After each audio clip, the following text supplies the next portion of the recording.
Assalamualaikum warahmatullahi wabarakatuh. Hello everyone. We are from the first group M.Pd. The members are me, Ika Yulianing Rias and Anisa Nurfadillah.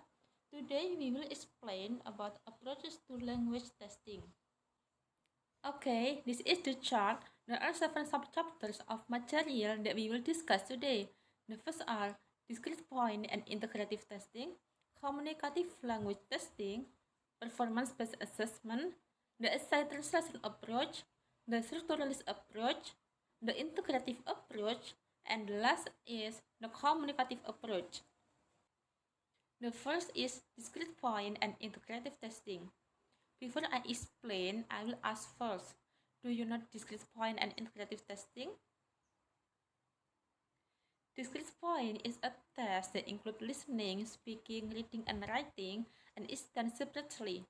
This test assumes that each component of the language is distinct and divisible, and that each component is tested separately.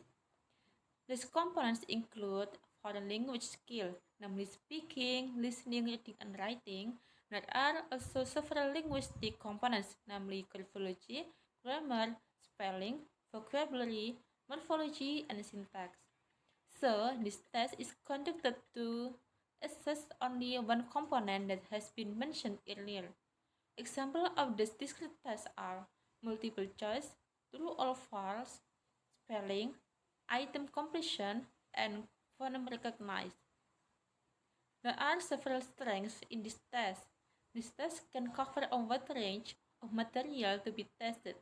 This test allows quantification of students' response, and assessment on this test can be done through a machine, making it easier for a teacher to assess it.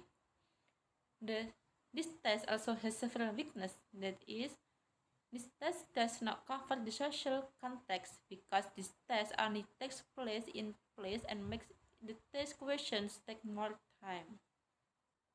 Next, integrative testing.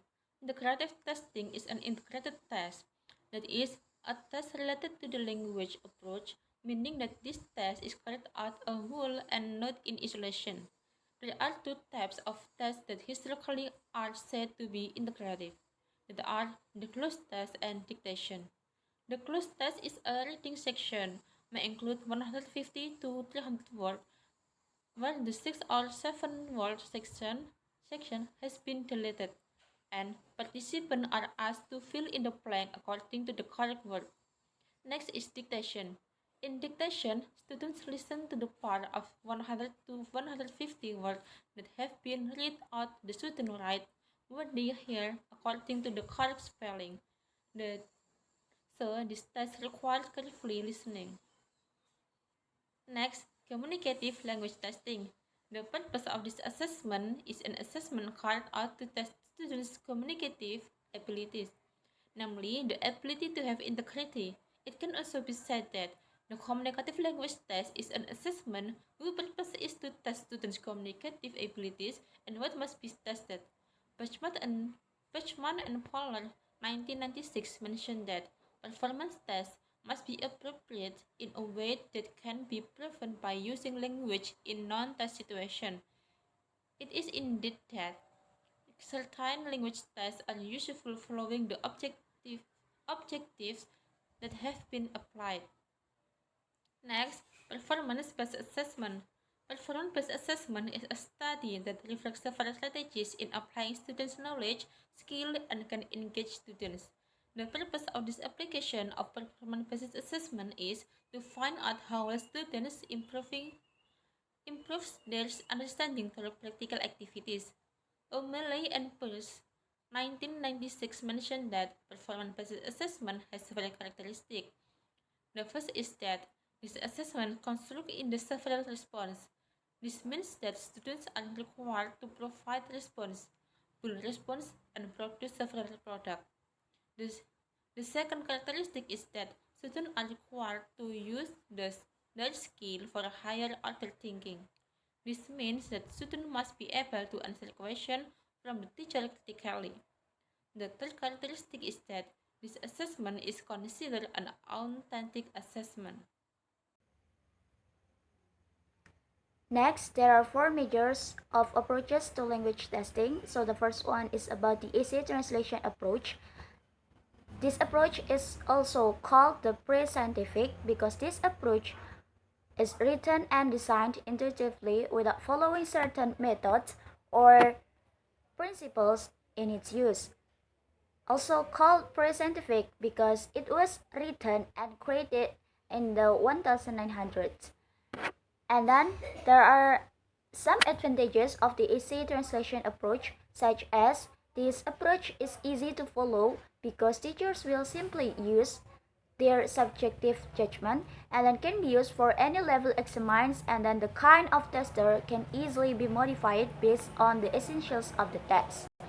And then there are some disadvantages of using the essay translation approach, such as teacher's subjective evaluation is prone to bias, and then the test contains significant literary and cultural bias. Next is the structuralist approach. This approach has the view that the acquisition of language learning is obtained systematically from a set of habits.